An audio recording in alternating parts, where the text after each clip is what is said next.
जय हिंद दोस्तों, नमस्कार। बात कर लेते हैं आज के दिन भर की सारी बड़ी खबरों की, जहां सबसे पहले आपको बताएंगे एक दो नहीं तानाशाह किम जोंग उन ने दाग दी 10 की 10 मिसाइलें। साउथ कोरिया से लेकर जापान तक मच गया हड़कंप। दोस्तों बताएंगे जैसे ही साउथ कोरिया से अमेरिका ने हटाया थर्ड मिसाइल, वैसे ही किम जोंग ने कर दिया बड़ा अटैक, मिसाइली अटैक। उधर ईरान के नए सुप्रीम लीडर मौजतबा खामेनेई से व्लादिमीर पुतिन ने मुलाकात करने की दे दी बहुत बड़ी जानकारी। दोस्तों बताएंगे कहां होने वाली है इनकी मुलाकात। इस खबर ने रातों रात डोनाल्ड ट्रंप के पैरों तले जमीन खिसका दी। दोस्तों ट्रंप प्रशासन में हड़कंप मच गया कि आखिर सुप्रीम लीडर से जिसकी खबर हमको नहीं मिल पा रही कि कहां है वो, आखिर पुतिन को कैसे मिली जानकारी, कैसे इनकी होगी मुलाकात। दोस्तों वर्ल्ड डिप्लोमेसी में बहुत बड़ा मोड़ सामने आने वाला है, बड़ी इंटरेस्टिंग जानकारी आज हम आपको बताने वाले हैं। साथ ही साथ उधर आपको बताएंगे जंग के बीच आखिर ऐसा क्यों कहा ईरान के विदेश मंत्री अरागची ने कि भारत के सामने भीख मांग रहा है अमेरिका,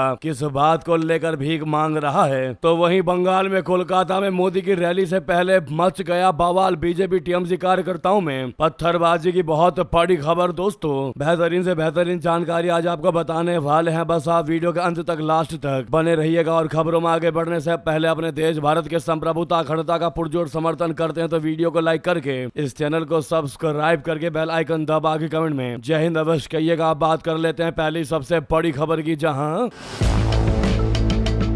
ईरान जंग के बीच एक और क्षेत्र में तनाव की खबर सामने आ रही है। साउथ कोरिया का कहना है कि नॉर्थ कोरिया ने मिसाइल दागी है। अल अरबिया के मुताबिक उत्तर कोरिया ने एक या दो नहीं दोस्तों बल्कि 10 मिसाइलें दाग दी है। ऐसे समय में ये हुआ है जब अमेरिका और साउथ कोरिया की सेनाएं संयुक्त सेनाभ्यास कर रही थी। इन दोनों देशों के बीच लंबे समय से तनाव है। नॉर्थ कोरिया के तानाशाह किम जोंग उनको चाइना और रशिया का करीबी माना जाता है, जबकि साउथ कोरिया लंबे समय से अमेरिका का सहयोगी देश है। इसी कारण वहां अमेरिकी सैन्य बेस भी मौजूद है। किम जोंग उन ने ऐसे समय में ये मिसाइल दागी है जब अमेरिका ने अभी हाल ही में साउथ कोरिया से अपने कुछ थर्ड मिसाइल डिफेंस सिस्टम को हटा लिया है। ऐसे में नॉर्थ कोरिया की इस कार्रवाई से साउथ कोरिया के परेशानी पड़ गई है। दोस्तों रिपोर्ट के अनुसार नॉर्थ कोरिया ने समुद्र की तरफ मिसाइल दागी है। वो अक्सर ही समुद्र की ओर मिसाइल परीक्षण करते हैं। हालांकि ये कोई पहला मौका नहीं है जब किम जोंग उन के देश की तरफ से ये हरकत की गई हो। इस बार की टाइमिंग काफी अहम है। मिडल ईस्ट में पहले से ही हालात बहुत खराब है। अमेरिका और इजराइल संयुक्त रूप से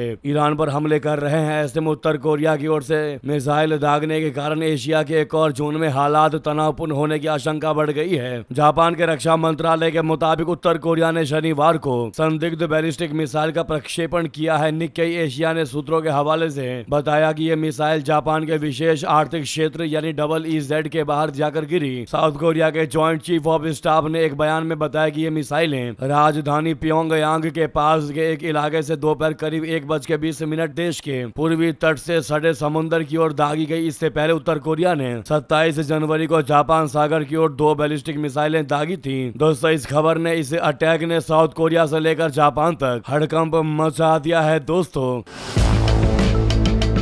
तो वहीं आपको बता दें जंग के बीच ईरानी विदेश मंत्री अरागची का सबसे बड़ा बयान, कहा भारत के सामने भीख मांग रहा है अमेरिका। किस मुद्दे पर उन्होंने ऐसा कहा आपको बता दें। अमेरिकी हमलों के बीच ईरान के विदेश मंत्री सैयद अब्बास अरागची ने रूसी तेल को लेकर वॉशिंगटन को घेरा है। उन्होंने कहा कि ट्रंप प्रशासन भारत समेत दुनिया भर के देशों के सामने रूसी तेल खरीदने के लिए भीख मांग रहा है। उन्होंने आगे कहा कि इसके पहले अमेरिका ने रशिया से तेल आयात रोकने के लिए दबाव डाला था। ईरानी विदेश मंत्री ने सोशल मीडिया प्लेटफॉर्म एक्स पर फाइनेंशियल टाइम्स की रिपोर्ट शेयर कर अमेरिका पर निशाना साधा। इस रिपोर्ट में कहा गया है कि ईरान युद्ध रशिया की ऑयल इंडस्ट्री के लिए संजीवनी बनकर आया है। अरागची ने कहा कि अमेरिका ने भारत को रशिया से तेल का आयात बंद करने के लिए धमकाने में कई महीने लगाए। ईरान के साथ 2 हफ्ते के युद्ध के बाद व्हाइट हाउस अब दुनिया भर के देशों जिनमें भारत भी शामिल है उनसे रूसी कच्चा तेल खरीदने की भीख मांग रहा है। उन्होंने आगे कहा कि यूरोप को लगा था कि ईरान के खिलाफ अवैध युद्ध का समर्थन करने से उन्हें रशिया के विरुद्ध अमेरिका का समर्थन हासिल हो जाएगा। ईरानी विदेश मंत्री की यह टिप्पणी ऐसे समय आई है जब एक दिन पहले ही अमेरिका ने रूसी तेल खरीदने पर लगा बैन और अस्थायी रूप से हटाने की जानकारी दी। अमेरिकी वित्त मंत्री स्कॉट बेसेंट ने कहा कि वित्त विभाग ने रूसी तेल खरीदने के लिए 30 दिनों की मंजूरी देने का फैसला किया है। उन्होंने कहा था कि यह मंजूरी केवल उस रूसी तेल के लिए होगी जो पहले से ही समुद्र में मौजूद है। अमेरिका ने हाल ही में भारत को भी इसी तरह की छूट दी है। अमेरिका के वित्त मंत्री ने कहा कि इसका मकसद मौजूदा तेल आपूर्ति की पहुंच को बढ़ाना है और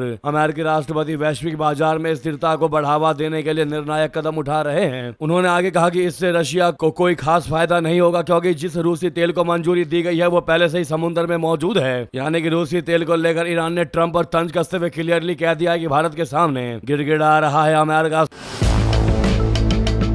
साथ ही साथ उधर आपको बता दें, ईरान के नए सुप्रीम लीडर मौजतबा खामनेई से मिलेंगे पुतिन, तेहरान में होगी मुलाकात। ईरान के राजदूत का सबसे बड़ा बयान। दोस्तों आपको बता दें, ईरान के नए सुप्रीम लीडर मौजतबा खामनेई से रूसी राष्ट्रपति व्लादिमीर पुतिन की मुलाकात होने की संभावना है। यह जानकारी ईरान के मॉस्को में राजदूत काजिम जलाली के बयान से सामने आई है। दोस्तों राजदूत ने रूसी न्यूज एजेंसी RIA नोवोज़दी को दिए इंटरव्यू में कहा कि पुतिन और मौजतबा खामनेई की पहली मुलाकात इस साल बाद में तेहरान में होने वाले कैस्पियन सी समिट के दौरान हो सकती है। ये समिट अगस्त में निर्धारित है, जहां कैस्पियन सागर से लगे देशों के नेता शामिल होंगे। जी हां दोस्तों, ईरान के पूर्व supreme leader Ayatollah Ali Khamenei की मौत के बाद उनके बेटे मौजतबा खामनेई को नया सुप्रीम लीडर चुना गया, जबकि व्लादिमीर पुतिन ने सबसे पहले मौजतबा को बधाई भी दी। और अब ये बड़ी जानकारी अमेरिका को चौंका रही है कि मौजतबा से मुलाकात होगी व्लादिमीर पुतिन की। दोस्तों हालांकि आपको बता दें, अमेरिका ने बड़ा दावा कर दिया है कि मौजतबा खामनेई जो है वो घायल है और उनका चेहरा भी खराब हो चुका है। बता दें क्या वाकई में घायल हैं मौजतबा खामनेई और छिपे हुए हैं ईरान के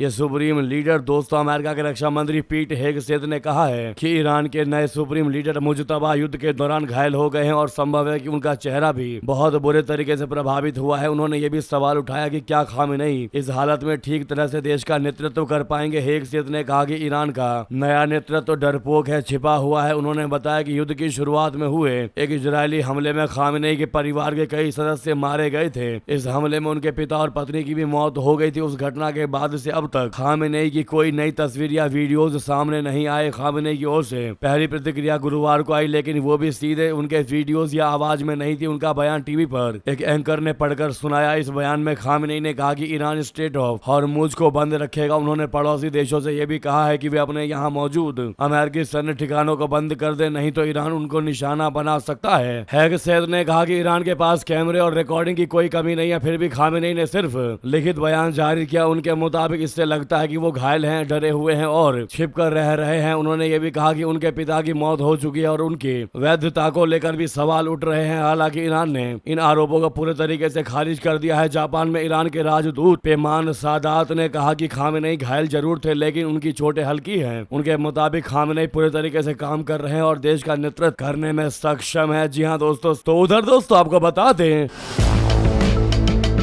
अमेरिका ने यह भी बड़ी घोषणा कर दी कि मुजतबा खामनेई अन्य अधिकारी की जानकारी जो देगा उसको 92 करोड़ रुपए इनाम में देने की बात कही गई है। दोस्तों घोषणा की गई है। इजरायल और अमेरिका मिलकर ईरान के खिलाफ लगातार कार्रवाई कर रहे हैं। इस बीच अमेरिका ने ईरान के नए सुप्रीम लीडर मुजतबा खामनेई और ईरान के अन्य वरिष्ठ अधिकारियों के खिलाफ इनाम का ऐलान कर दिया है। अमेरिका ने ईरान के नए सर्वोच्च नेता मुजतबा खामनेई और इस्लामिक रिवॉल्यूशनरी गार्ड कोर यानी IRGC से जुड़े कई अन्य वरिष्ठ अधिकारियों के बारे में जानकारी देने पर $10 मिलियन यानी कि 92 करोड़ 60 लाख 48,500 रुपए तक का इनाम देने की घोषणा कर दी है। यह प्रस्ताव शुक्रवार को अमेरिकी विदेश विभाग के रिवॉर्ड्स फॉर जस्टिस कार्यक्रम के माध्यम से सार्वजनिक किया गया है, जिसका संचालन राजनयिक सुरक्षा सेवा द्वारा किया जाता है। रिवॉर्ड्स फॉर जस्टिस ने एक्स पर पोस्ट जारी करके कहा है कि क्या आपके पास इन ईरानी आतंकवादी नेताओं के बारे में कोई जानकारी है, हमें सूचना भेजे, इससे आप इनाम और पुनर्वास के पात्र बन सकते हैं। दोस्तों आपको बता दें कि जिन ईरानी नेताओं के खिलाफ इनाम की घोषणा हुई है उसमें मुख्य रूप से सर्वोच्च नेता मुजतबा खामनेई, सर्वोच्च नेता के कार्यालय के उप chief of staff Ali Asghar Hejazi और ईरान के सुरक्षा प्रमुख अली लारीजानी शामिल है। अमेरिका ने कुछ लोगों की फोटो भी जारी की है। वहीं बता दें, डोनाल्ड ट्रंप ने बड़ा ऐलान साथ में ये भी कर दिया कि हमने पूरी तरीके से ईरान को तबाह कर दिया है, लेकिन हमारी शराफत तो यही है कि हमने ईरान के तेल इंफ्रास्ट्रक्चर को नहीं उड़ाया। जी हाँ, ट्रंप ने कहा कि अमेरिकी सेना ने ईरान के खार्ग आइलैंड पर जबरदस्त हवाई हमला किया। उनके मुताबिक इस ऑपरेशन में सभी सैन्य ठिकानों को निशाना बनाया गया और उन्हें तबाह कर दिया गया। खार्ग आइलैंड कोई साधारण जगह नहीं है, ये ईरान के तेल निर्यात का सबसे बड़ा केंद्र है। इसलिए यहाँ की किसी भी सैन्य कार्रवाई का असर केवल युद्ध तक ही सीमित नहीं रहता, बल्कि वैश्विक तेल बाजार और पूरे पश्चिम एशिया की स्थिरता पर भी पड़ सकता है। डोनाल्ड ट्रंप ने दावा किया है कि अमेरिका चाहता तो वहाँ की तेल सुविधाओं को भी नष्ट कर सकता था, लेकिन उसकी शराफत देखो कि उसने ऐसा नहीं किया। हालांकि उन्होंने साफ चेतावनी दिया कि अगर हॉर्मुज जल डमरू मद में जहाजों की आवाजाही रोकी गई तो अगला निशाना ईरान का तेल ढांचा भी हो सकता है। इस घटनाक्रम का मतलब यह है कि अमेरिका फिलहाल ईरान पर दबाव बना रहा है, लेकिन उसने अभी पूरी आर्थिक तबाही वाला कदम नहीं उठाया है। यह एक तरह का सख्त संदेश है कि यदि ईरान ने समुद्री रास्तों पर दबाव जारी रखा तो युद्ध और खतरनाक हो सकता है। वहीं आपको बता दें,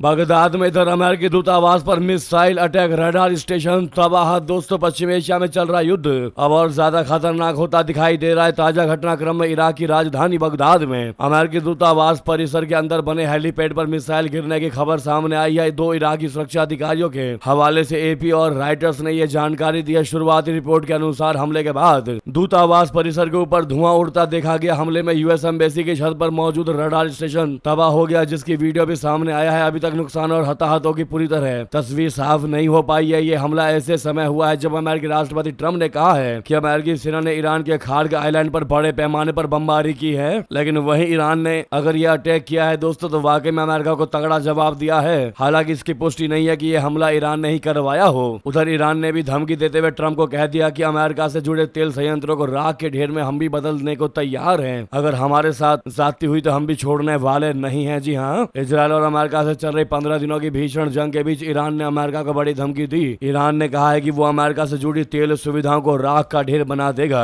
करीब 2 सप्ताह पहले मध्यपुर में शुरू हुआ युद्ध अब वैश्विक तेल संकट की बड़ी वजह बन गया है। दुनिया के तमाम देशों में ऊर्जा का भारी संकट पैदा हो गया है, साथ ही साथ तेल की कीमतें बढ़ रही हैं। ईरान ने चेतावनी दी है कि यदि उसके तेल ढांचे पर हमले जारी रहे तो मिडल ईस्ट क्षेत्र में अमेरिकी कंपनियों से जुड़ी सभी प्रमुख तेल और ऊर्जा सुविधाओं को पूरी तरह नष्ट कर दिया जाएगा, जिससे वे राख का ढेर बन जाएंगी। ये धमकी ऐसे समय में आई है जब मध्यपुर में चल रहा 2 सप्ताह पुराना युद्ध अब वैश्विक स्तर पर तेल की कीमतों में भारी उछाल और संकट का कारण बन चुका है। दोस्तों, वहीं आपको बता दें, शिवालिक के बाद नंदा देवी भी हॉर्मुज से निकला बाहर। इंडियन नेवी की सुरक्षा में 46,000 मीट्रिक टन एलपीजी लेकर आ रहा है ये भारतीय जहाज। दोस्तों, भारत में एलपीजी संकट के बीच बहुत बड़ी राहत की जानकारी सामने आई है। ईरान की ओर से भारतीय झंडे वाले टैंकरों को हॉर्मुज स्ट्रेट से सुरक्षित निकलने देने की अनुमति के बाद भारत के दूसरे एलपीजी जहाज नंदा देवी ने भी युद्ध से प्रभावित हॉर्मुज जलडमरू मध्य को सुरक्षित पार कर लिया है। एलपीजी टैंकर शिवालिक के बाद नंदा देवी दूसरा जहाज है जिसे ईरान ने कूटनीतिक चर्चाओं के बाद हॉर्मुज स्ट्रेट से सुरक्षित निकलने दिया है। Nanda Devi 46,000 metric ton LPG लेकर भारत आ रही है और हॉर्मुज स्ट्रेट से निकलने के बाद इसे भारतीय नौसेना के जहाज द्वारा एस्कॉर्ट भी किया जा रहा है ताकि इस पर किसी भी अटैक का जवाब दिया जा सके। दोस्तों, सुरक्षित इसको भारत तक पहुंचाया जा सके। तो वहीं आपको बता दें,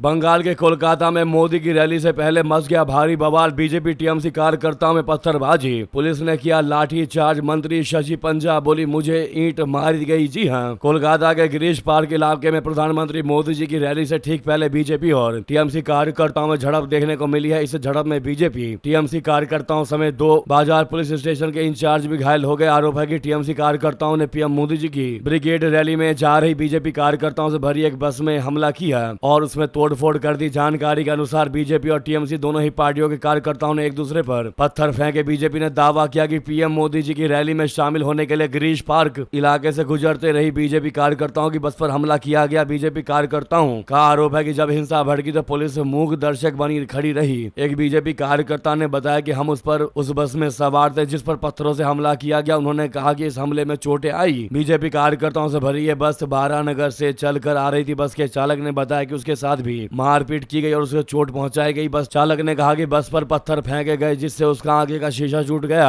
उसने बताया कि उस पर भी हमला किया गया। जी हां दोस्तों, ये हालात है पश्चिम बंगाल के, जहां कोलकाता में प्रधानमंत्री मोदी जी की रैली से पहले ही ये भारी झड़प की खबर आ रही है। दोस्तों, बंगाल में चाहे जितनी बार भी इलेक्शन रहे, टीएमसी के राज में बवाल मचना तो तय ही माना जाता है, कोई नई बात नहीं है। इस मुद्दे पर आपकी राय क्या है जरूर कमेंट करके बताइएगा। लगे हाथ तो वीडियो को लाइक करके इस चैनल को सब्सक्राइब करके बेल आइकन दबा के कमेंट में जय हिंद कह दीजिएगा। तो दोस्तों, मिलते हैं आपसे अगली बड़ी खबर में। यहाँ तक बने रहने के लिए आप सभी का बहुत बहुत धन्यवाद, बहुत बहुत आभार। जय हिंद, जय भारत।